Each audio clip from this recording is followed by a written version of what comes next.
तर आपण वाचूया स्तोत्र वाचा 55 अध्याय 22 वचन। अपना बोझ यहोवा पर डाल दे, पुढे, वह तुझे संभालेगा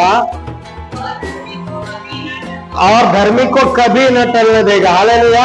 आणि मराठीमध्ये काय म्हटलंय, तू आपला भार परमेश्वरावर टाक, तू आपला भार, आपलं ओझ ते कोणावर टाक, परमेश्वरावर टाक, म्हणजे तो तुझा पाठिंबा होईल। असं लिहिलंय का बघा बरं, मराठी असतं तर वाचा, पटकन वाचा पूर्ण। तू आपला भार परमेश्वरावर टाक म्हणजे तो तुझा,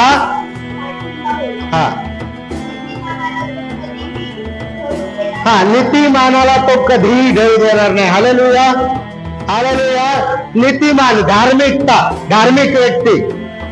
आता आपण पाहिलं धार्मिक व्यक्तीला खूप मोठं आपल्याला त्याच्यावर एक्सप्लेन किंवा खूप मोठ्या गोष्टी बोलायची गरज नाही। जे आज आपण स्तोत्र वाचलं किती 15, त्याच्यामध्येच लिहिलंय की कोण परमेश्वराच्या तंबूमध्ये राहील, कोण त्याच्या पवित्र पर्वतावर वस्ती करेल। धार्मिक व्यक्ती जो ज्याचं हृदय कधी खोटं बोलत नाही किंवा ज्याच्या हृदयात खोटं नाहीये, ज्याला निंदा कोणाची करायची नाही, निंदा कोणाची ऐकायची नाही, जो व्याजाने आपलं धन आपला पैसा लावत नाही, जे खोटं बोलून एखाद्याला फसवत नाही स्वतःच्या स्वार्थासाठी, धार्मिकतेची कामं करतो। धार्मिकता म्हणजे हे नाही देवधर्म करत बसणं किंवा तुम्ही खूप मोठा क्रॉस गळ्यात लटकवायचा आणि आय एम ख्रिश्चन, मी ख्रिश्चन आहे, मी असं आहे, ती दिखाव्याची धार्मिकता नाही। धार्मिकता म्हणजे नीतिमत्व, नीतिमानाचे काम, चांगलं काम, जे देवाला आवडणार आहे, देवाच्या वचनानुसार जो वागणार आहे त्याला धार्मिक म्हटलंय। जो देवाच्या वचनाला आपल्या जीवनात कार्यात आणतो त्याला धार्मिक म्हटलंय। जो देवाचं भय बाळगतो त्याला धार्मिक म्हटलंय। जो देवाचं भय बाळगणाऱ्या लोकांचा सन्मान करतो त्याला धार्मिक म्हटलंय।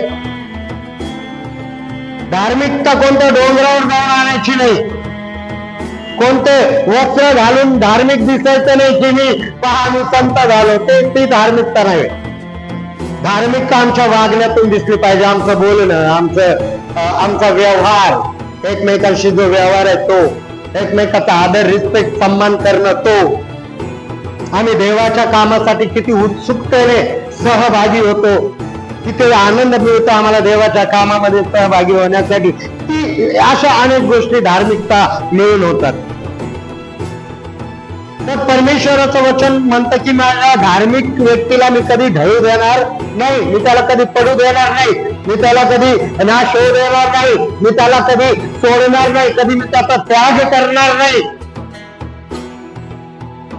जशी कोंबडी आपल्या लेकरांना काय करते, तिच्या पंखाखाली घेऊन सुरक्षित सांभाळते, तसं परमेश्वर त्याच्या धार्मिक लोकांना काय करतो, त्याच्या सुरक्षेच्या कवचाखाली, त्याच्या सुरक्षेच्या कव्हरने काय करतो, झाकून ठेवतो। प्रियांनो, आज आपण जर सुरक्षित आहोत ना, तर देवाच्या सुरक्षेचं कवच, त्याच्या पवित्र प्रेमाचं पांघरून आमच्यावर आहे, म्हणून तुम्ही आणि मी सुरक्षित आणि आजही आशीर्वादित आहोत।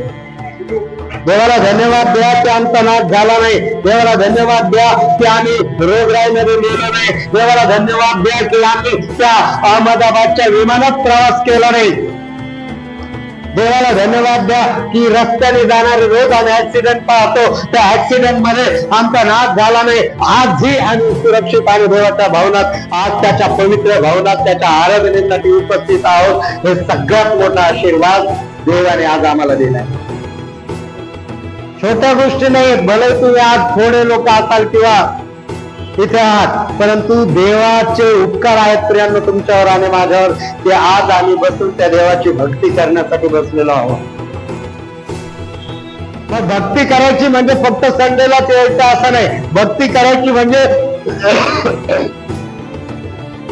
खूप गीत गाऊन नाचायचं तेवढंच नाही, ह्या गोष्टी सगळ्या गरजेच्या आहेत, चांगल्या आहेत, आनंद देणाऱ्या आहेत, परंतु भक्ती करायची किंवा देवाची आराधना करायची म्हणजे आम्ही सर्वस्व डिपेंड आणि आमच्या देवावर असलो पाहिजे। हे मागे बोललो होतो की छोट्या छोट्या गोष्टीत पण आम्ही देवावर डिपेंड असलो पाहिजे। कोणावर डिपेंड असलो पाहिजे? देवावर, म्हणजे त्याच्यावर की तो देईल, तो करेल, त्याला तुमच्या खिशात लाख रुपये पडलेले सध्या, पण जर तुम्हाला एखाद्या वस्तू खरेदी करू वाटते ना, तर आधी त्या देवाला धन्यवाद द्या, त्याला म्हणा, त्याला विचारा, त्याला म्हणा प्रभू मी घेऊ का ती पॅन्ट शर्ट, मला खूप आवडले. डिपेंड त्याच्यावर राहा, ते तुमच्या कृत्यातून दिसू द्या, म्हणजे हे वचन पूर्ण होईल. वचन म्हणतं तू आपला भार परमेश्वरावर टाक, म्हणजे तो तुझा पाठिंबा होईल. काही लोक स्वतःचा भार घेऊन जिंदगीभर चालले, डुगू डुगू डुगू डुगू डुगू, सोडायला तयार नाहीत. चिंता त्यांना मरेपर्यंत. काही लोकांना स्वतःचं टेन्शन नाही, ते विनाकारण दुसऱ्याचं टेन्शन घेऊ तणावात आहेत. काहीच देणं घेणं नाही, पण तो का टेन्शन मध्ये आहे, ती का टेन्शन मध्ये आहे, त्याचं काय झालं, तुला काय करायचंय. तू आपला भार कोणावर टाक. मत्ती 11:28 वचनामध्ये काय म्हटलंय, काय म्हटलंय, पाठ आहे का कोणीचं. अहो कष्टी व भाराक्रांत जन हो, तुम्ही सर्व माझ्याकडे या, म्हणजे मी तुम्हाला काय करेन, विसावा देईल, विश्राम देईल. आहे का ते वचनामध्ये. सर्व ओझाने लादलेले लोक, सर्व बोजाने दबलेले लोक, ज्यांच्या डोक्यावर लय मोठं वजन आहे, ते सगळे माझ्याकडे या, मी तुम्हाला विश्राम, मी तुम्हाला शांती, मी तुम्हाला विसावा द्यायला तयार आहे. काही काही असे पवित्र लोक मी पाहिलेत माझ्या जीवनात, त्यांना म्हटलं ना देवावर टाक, अरे देवावर भरोसा ठेव, देवाला सांगून टाक, देवाला म्हणा की प्रभू तू माझं वजन घे. तर तो पवित्र व्यक्ती उत्तर काय देतात, उगाच कशाला आपलं वजन देवावर द्यायचंय, आपलं वजन उगाच कशाला देवावर द्यायचंय, देवाला कशाला ताण द्यायचंय, आपण केलं. अरे तो बाप आहे, तो देव आहे, त्याच्यामध्ये तेवढी ताकद आहे की तो ओझ झेलू शकतो, पेलू शकतो, तेवढी त्याच्यात कॅपॅसिटी आहे जी तुझ्यामध्ये नाही. तर काय कर, तो म्हणतोय ना माझ्याकडे या आणि तुमचं ओझ माझ्यावर द्या, तर तू देऊन टाक ना. हालेलुया. त्याने मी सांगतो त्या गोष्टीसारखं नाही का, गावाकडले आजीबाई शेतातून गावात निघाली होती, गवत बांधून, गवताचं गाठोडं बांधून. गवताचं गाठोडं माहितीये ना, लोक गवताचं ओझ बांधणार, डोक्यावर घेणार, शेतातून घरी गावात येणार. तर चालली होते एक आजीबाई डुगू डुगू, हळूहळू खूप मोठं ओझ होतं. पाठीमागून एक बैलगाडी आली, बैलगाडीवाल्याला दया आली, म्हणे आजीबाई तुम्ही काय करा, बैलगाडीत बसा, मी तुम्हाला सोडतो, मी तुमच्या तिकडून चाललो घराकडून. आजीबाई खुश झाली, म्हणे बरं झालं बाबा. गठोडं ठेवलं, त्याच्यावर बसली, बैलगाडीवाला आपला पुढे बसून चाललाय बैलगाडी घेऊन. आजीने कसं तरी ताकद लावून ते गठोडं उचललं, डोक्यावर ठेवलं आणि बसली कुठे. त्या बैलगाडीवाल्याने नेमकं तिला कशासाठी बसवलं होतं. मग तिने ते गठोडं कुठे ठेवायचं होतं. ती म्हणे गठोडं माझंच आहे. कोणाच आहे, मला काय सोडायचं, मलाच घेऊन जायचं. तर असे आम्ही ख्रिस्ती लोक आहोत, बरेच लोक आम्ही सांगतो की देवावर आमचा विश्वास आहे, प्रभू येशूला आम्ही आमचं जीवन दिलं आहे, प्रभू येशू आमचा तारणारा आहे, तो आमचा देव आहे. त्या चिंता, सारं ओझ, सर्व टेन्शन जेव्हा देवाकडे द्यायची वेळ येते, तेव्हा प्राणी त्या म्हाताऱ्या बाईसारखं, आजीसारखं त्या म्हणतो की नाही हे ओझ माझंच आहे, देवावर नाही टाकायचं. Hallelujah, hallelujah.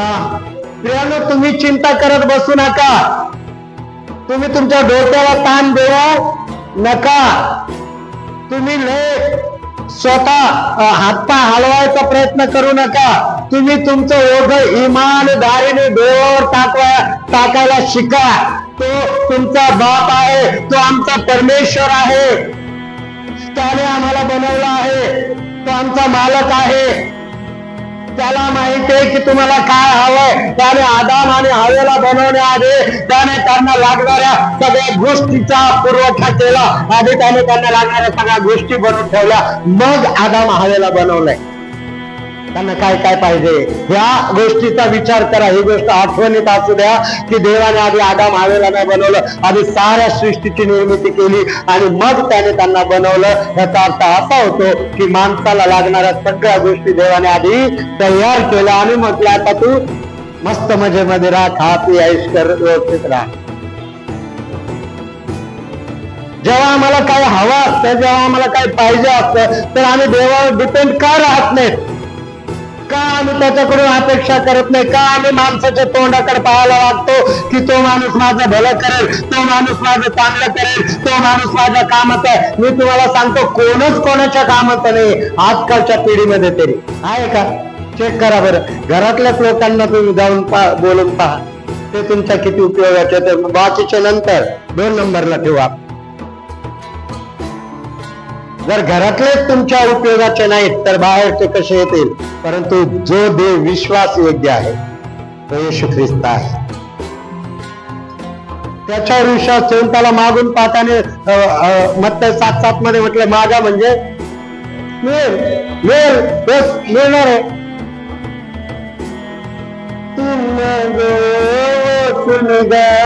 निघती को पूरा करेगा, दिल से बुलाने वालों के दिल में रहेगा. हालेलुया. ते मागा, त्याचं दार खटखटवा, दाराला ठोका, खटखट करा त्याचं दार. तो ऐकून काय करेल? उघडेल. शोधा त्याचं दार कुठे आहे ते तुम्हाला पवित्र वचनामध्ये, देवाच्या वचनामध्ये त्याचं दार मिळेल. तुम्हाला काय मागायचंय त्या देखील गोष्टी देवाने पवित्र शास्त्रामध्ये काय केल्यात? सांगून ठेवल्यात. कसं मागायचंय ते सांगितलंय, पद्धती सांगितलंय, कसंही नाही, आणि कुणाकडे मागायचंय तेही सांगितलं.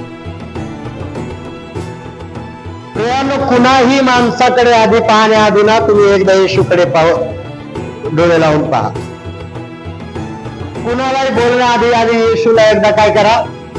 सांगून. आपण इथून नगरला जायला तयार आहेत आपल्या काही कामासाठी, पण म्हटलं का तासभर गुडघ्यावर येऊन देवाला मागितच काम होईल तर काय होतंय? तेवढं नाही जमत. पण पैसे नसले का गाडी भाडंही घेणार कोणाकडून मागून, तिकडे 2 दिवस जाऊन येणार, तिकडे गेल्यावरही भरोसा नाही तुमचं काम होईल का नाही होईल. पण मी तर तुम्हाला गॅरंटी देतो प्रभू येशूच्या नावात 1 तास गुडघ्यावर या, त्याला मागा, तुम्हाला नगरला जायची गरज नाही पडणार. देवा इथं बसून तुमचं काम केल्याशिवाय राहत नाही. एवढी ताकदच तो ठेवतो. तो आहे, तो थोडा माय आहेच ते.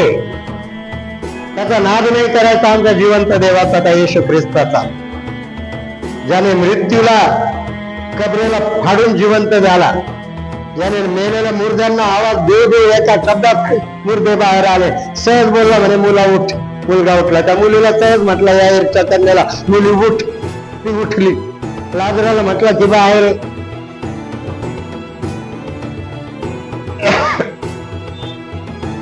Hallelujah, hallelujah. तो देवाकडे प्रार्थना करताना याने म्हटलं की प्रभू माझी प्रार्थना ऐक. आता मी लाजराला आवाज देतो, आता मग त्याला बाहेर काढा असं नाही म्हटलं. वाचा जरा काय म्हटलं? पित्या तू माझं नेहमी ऐकतोस म्हणून तुला धन्यवाद. काय स्ट्रॉंग प्रार्थना, किती विश्वास त्या प्रार्थनेमध्ये, किती मजबूत आहे. तो आधीच देवाला म्हणतो तू माझं ऐकलंय, आता मी लाजराला आवाज देतो बाहेर. ते नाही म्हणला प्रभू आता माझी प्रार्थना ऐक बरं, आता तू ऐक. तर प्रार्थनेमध्ये देखील आपला चेंजेस झाला पाहिजे. आपण काय बोलतोय? प्रार्थना स्ट्रॉंगली घोषित करायचं शिकलो पाहिजे. आपण ते कबूल करायचं शिकलो पाहिजे. विनंत्या, खूप रिक्वेस्ट, ते हात जोडणं, भीक मागणं, ते देवाच्या लेकरांचं काम नाहीये बापाजवळ.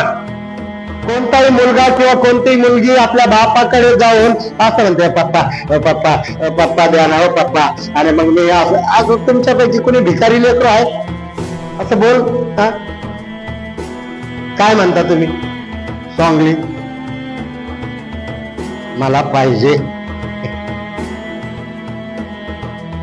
काय म्हणता? हा तुम्ही असं म्हटलं का तुम्ही त्यांचं लेकरू वाटता? अरे हो बाप्पा, हे बाप्पा, हे मम्मी, भिकाऱ्याचं लेकर वाट. येशूने म्हटलं, बाप्पा तू माझं नेहमीच ऐकतोस. हालेलुया. म्हणून मी तुला काय करतो, धन्यवाद देतो. नेहमीच ऐकतोस माझी प्रार्थना, माझं बोल. आणि मग त्याने म्हटलं, लाजरा काय कर. आणि ते 4 दिवस झालेलं चढलेलं ते मुर्दा लाजर नाचत आलं, उड्या मारत आलं. ते कबरेच्या बाहेर त्या येशू ख्रिस्ताने त्याला जिवंत केलं. प्रियांनो, म्हणजे मरण म्हणजे शेवटचं, म्हणजे नाश, म्हणजे मरणानंतर काहीच नाही. काय तिथपर्यंत तुमची परिस्थिती आली आहे का? सगळं संपलं असं काही वाटतंय का? आता काहीच होऊ शकत नाही वाटतही असेल तर, जर माझा येशू 4 दिवसाच्या लाजराला जिवंत करू शकतो, तर तुमची परिस्थिती लगेच लागली तत्क्षणी बदलण्याची ताकद पण माझा येशू होतंय का? मी बोलतोय म्हणूनच आहे का तेवढं तुमचा दम. हा प्रॉपरली तुमच्या हृदयामध्ये हा विश्वास असला पाहिजे की यस, माझा देव तसाच आहे, तो आहे. म्हणून तो म्हणतो,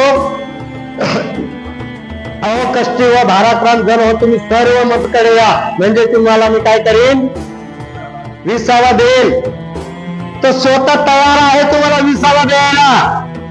तो स्वतः तयार आहे तुम्हाला शांती द्यायला.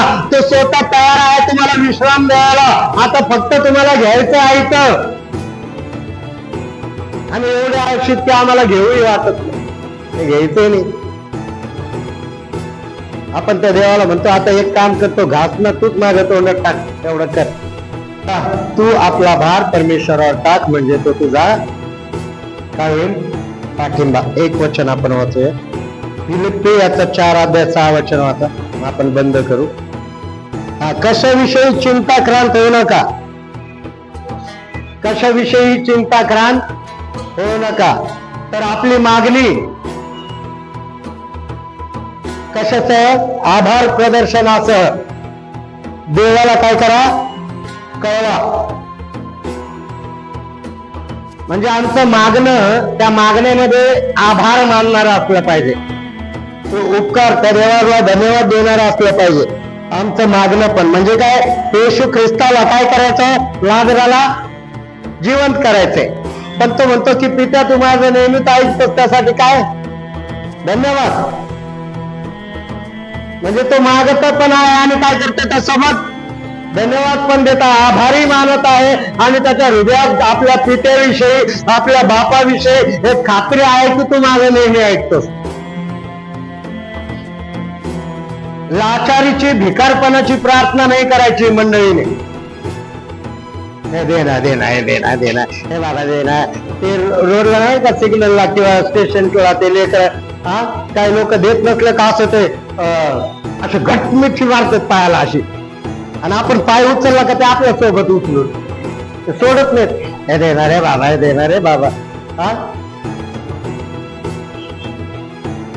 तुम्ही तुमच्या बापासोबत इमानदार असल्याला तुम्ही हकदार होता बापाकडून हक्काने मागण्याचे. तुमचं मागणं जर उत्तम असेल, चांगलं असेल, योग्य आहे, जेणेकरून तुमचं त्याच्यात नुकसान नाही होणार किंवा तुम्ही त्या आशीर्वादाला घेऊन वाईट काही करणार नाहीत, तर देव बाप ते निश्चितच तुम्हाला दिल्याशिवाय राहणार नाही. वाईट अंतःकरणाने, वाईट विचाराने, वाईट मागणी, नाशाची मागणी काय असेल तर देव ती देणार. ते इथं मागायचं नाही, ते मागणं इथं, ते मागणं आमच्या देवाकडे नाही. आमच्या देवाकडे उत्तमातलं उत्तम, चांगल्या गोष्टी मागणं आणि ते तुम्हाला आमच्या देवाकडून पुरवलं जाणं, ह्या गोष्टी आमच्या देवाकडे होतात. Hallelujah, hallelujah. तर कशाची चिंता करू नका, आपलं ओझं परमेश्वरावर टाका, आपला भार परमेश्वराकडे टाका, म्हणजे तो तुमचा पाठिंबा होईल. पाठिंबा होणं म्हणजे देणं, किंवा पाठिंबा होणं म्हणजे देव तुमच्या बाजूने उभा राहणार. देव स्वतः तुमच्या बाजूने उभा राहतो, तुमच्या सोबत उभा राहतो. तुमच्या प्रत्येक चांगल्या वाईट परिस्थितीमध्ये देव तुमच्या सोबत, तुमच्या संगतीत, तुमच्या घरात, तुमच्या जिथे कुठे जाल याल त्या प्रत्येक ठिकाणी देव तुमच्या सोबत राहतो. पाठिंबा देणं म्हणजे तो आहे. म्हणजे ज्यावेळेस प्रभू येशू पाण्यावरून चालत आला, त्यावेळेस शिष्य त्याला अंधारात रात्रीची वेळ होती ना, तर पाहून घाबरून गेले, म्हणे भूत भूत भूत भूत भूत म्हणायला लागले. तर येशू ख्रिस्त त्यांना म्हटलं, भिवू नका, मी आहे. कोण आहे? भिवू नका, मी आहे. हा, मी आहे म्हणजे काय है ना? बायबल वाचतच नसल्यामुळे मग हे प्रॉब्लेम होत. जेव्हा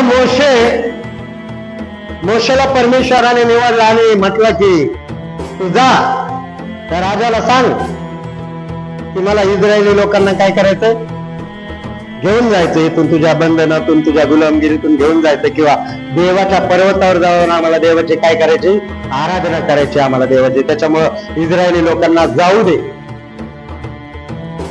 तर मोशे घाबरला, म्हणे मी जड ओठाचा जड जिभेचा, माझ्याकडे काही बोलणं होत नाही, आणि मी जेव्हा त्या राजाशी बोलेल तेव्हा मी त्याला काय सांगू की मला कुणी पाठवलंय. तेव्हा परमेश्वर म्हणतो त्याला फक्त सांग, मैं जो हूं सो हूं, मी आहे, त्याने मला पाठवलं. कुणी पाठवलंय?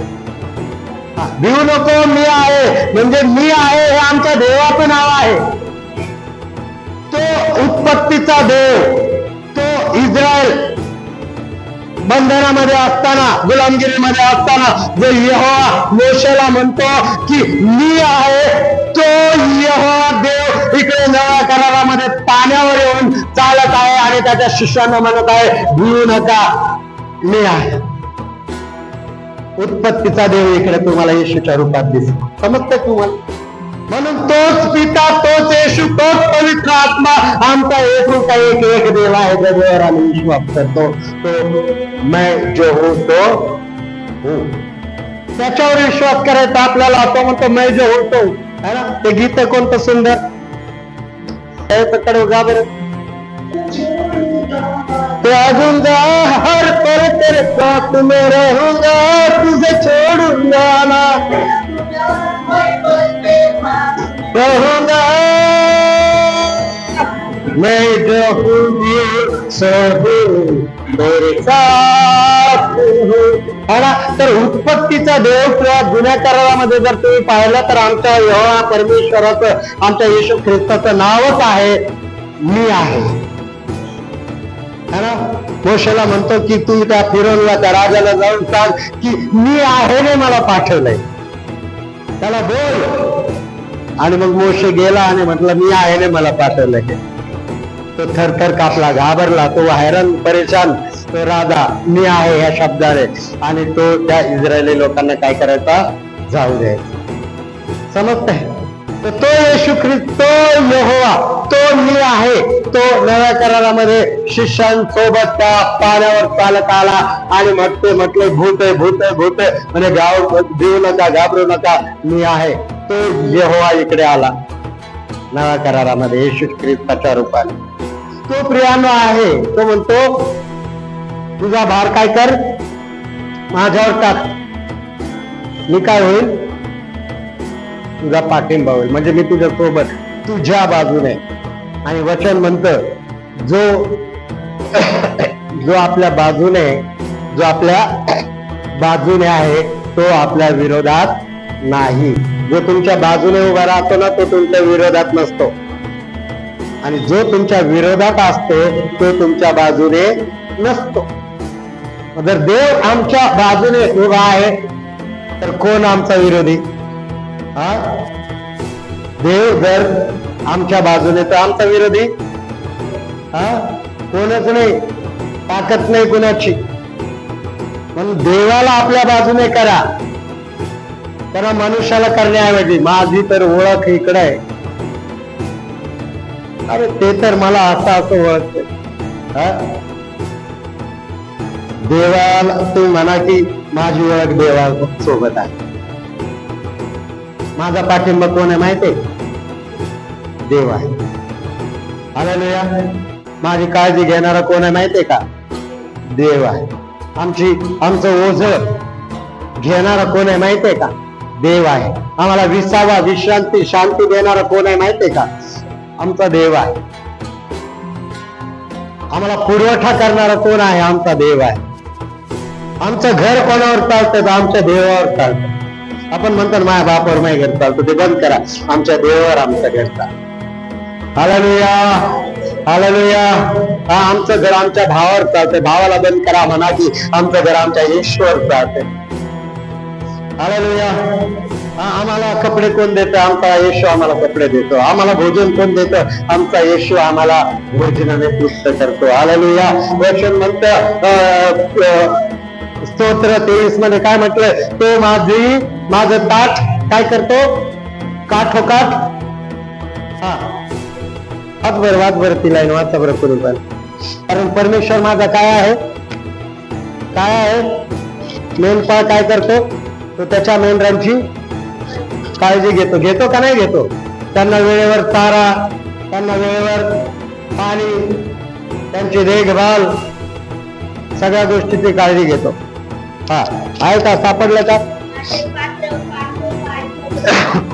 हा, माझे पात्र काठोकाठ भरून काय होत आहे? वाहत आहे. तो किती देतो अन्न माहित आहे? तुमचं ताट जे आहे ना, ते भरून वाहील इतकं तो देणारा देव आहे. तो कंजूसी नाही करत की आता एवढंच का एवढं. तो जर आमचं ताट भरत नाही तर समजा का मी चिम्या गोम्याचं गुण गातो. कोणाचं गुण गातो? हा, म्हणजे तो देतो, ती देतो. आमच्या घरातलं अन्न त्याच्याच मुळे शिजत. आता तुम्ही बाप दुसऱ्यालाच बरेल तर त्याच्यामुळे शिजणार तर मग त्याच्या हिशोबाने तुमच्या ताटात पडणार. पण जर ते ताट भरून वाहण्या इतकं म्हणजे खाली चालण्यापर्यंत जर भरतय तर ते ताट आमचा येशू ख्रिस्त भरतो. Hallelujah, hallelujah. एकंदरीत काय ह्या वचनातून आम्हाला शिकायला एकच मिळेल की आम्ही ज्या देवाची आराधना करतो त्या जिवंत येशूकडे, त्या जिवंत देवाकडे कोणत्याही उत्तम गोष्टीची कमी गती भरभरून आहे. भरभरून आहे. भरभरून आहे. Hallelujah, hallelujah, hallelujah. म्हणून आपला भार काय करा? सगळे बोला. आपला भार म्हणजे तो तुमचा, बोला की सारं वचनात, तू आपला भार परमेश्वरावर टाक म्हणजे तो तुझा पाठिंबा होईल. हालेलुया. अहो कष्टी व भाराक्रांत जन हो, तुम्ही सर्व माझ्याकडे या म्हणजे मी तुम्हाला काय करेन? विसावा देईल, असं येशू ख्रिस्ताने म्हटलं. हालेलुया. उघड डोक्यावर वजन घेऊन बसू नका. येशूच्या नावात त्याला उतरवा खाली आणि असा अंग धाडा. अरे ते साप कात सोडतो यार, प्राणी सोडतो का? कात माहितीये का तुम्हाला? कोणाला साप सोडतो का? कात सोडतो? हा, काय करतो तो? म्हणजे त्याचं जुनं शरीर जे आहे ते कपड्याप्रमाणे काय करतो? उतरवून टाकतो, सोडतो. आणि जशी ती कात उतरते तर त्याचं शरीर जे आहे ते चमकायला नवीन होतं त्याचं शरीर. देवाचे लोक म्हणतात जुनच बरे. जुनं, हा काय जुनं ते सोनं, ओल्ड इज गोल्ड आहे ना. मग घे बाबा आणि बस. देव तुला नवं करू पाहतो, तू म्हणतो जुनं ते सोनं. त्या प्राण्याला माहिती की आपल्याला कात सोडायची, नवीन व्हायचंय. देवाच्या लेकरांना कधी कळेल की आमचा देव जो कारंजाने आमचं केलं तो आम्हाला नवीन करू पाहतो, आम्हाला मनाने नवीन करू पाहतो, आम्हाला शरीराने नवीन करू पाहतो, तो आम्हाला आर्थिक दृष्ट्या नवीन करू पाहतो. म्हणजे तुम्ही भिकारी होते तर तो कधीच भिकारी ठेवू इच्छित नाही. त्याला तुमच्या घरात भरभराट आलेली पाहायची आहे तुमच्या देवाला. तुम्हाला कधी कळेल हे? त्याची इच्छा आहे की तुमच्या घरात भरभराट यावं. तुमच्या हात मागणारे नव्हे तर देणारे व्हावे हे त्याला पाहायचंय तुमच्या देवाला. तुम्हाला कधी कळेल की मला द्यायचंय म्हणून. हालेलुया. चलो, प्रभु अगुवाई नहीं कर रहा है, इतना क्या करो, हजम करो. चांगलं पोटात पचू द्या देवाचं वचन, हृदयामध्ये चांगलं पचू द्या आणि मग देवाकडे प्रार्थना करा की यस लॉर्ड प्रभूला क्षमाही मागायला विसरू नका. प्रभू मला क्षमा कर की मी चिंता करतो. हे पण पाप आहे, कारण जिथे चिंता करणं म्हणजे देवाचा अनादर करणं. काय आहे अनादर? कसा होतो? कारण आम्ही विश्वास करत नाही की आमचा देव सक्षम आहे. आम्ही विश्वास करत नाही म्हणजे देवाचा आम्ही काय करतो? सरळ सरळ अपमान करतो. पण आम्ही म्हणू आम्ही विश्वास ठेवून चिंता सोडून दिल्यावर हे काय टेन्शन घेऊ नका, माझा देव आहे. तर आम्ही काय करतो? त्याचा आदर करतो, कारण आम्हाला भरोसा आहे आमचा देवावर. हालेलुया. तो आप अगर आपके बीच में कोई भी अभी तक चिंता करने वाला व्यक्ति होगा ना, पहले तो क्षमा मांगे. तो मला क्षमा कर, मी लय चिंता करते. माझ्या डोक्यात सतत किडे पडलेले असतात चिंतेचे, है ना. त्याच्यामध्ये मी तुझा अपमान करतो, कळत न कळत अनादर करतो. प्रभू क्षमा कर आणि माझं ओझं मी तुझ्यावर टाकतो किंवा टाकते. देव बापा मला तू विसावा दे, मला तू विश्रांती दे. हालेलुया. आणि निश्चितच आमचा देव बाप आपल्या प्रत्येकाची प्रार्थना ऐकल्याशिवाय राहणार नाही. किती मोठा डोंगर त्याचं ओझं तुमच्यावर असू द्या, कारण येशूने म्हटलं जर तुमचा विश्वास राईच्या दाण्या एवढा, त्या राईच्या बीज एवढा छोटा जरी असला आणि तुम्ही म्हटले या डोंगराला इथून उचलून समुद्रात जाऊन पड, तरी तो डोंगर उचलून काय होईल? समुद्रात जाऊन पडेल. तर देव आमचे कष्ट, आमचे दुःख का नाही आमच्या जीवनातून काढणार का नाही काढणार? हालेलुया. या काही वेळ आपण आहे ना प्रार्थनेत जाऊ, प्रार्थना करू आणि मग आपण पुढील विधीसाठी येऊ.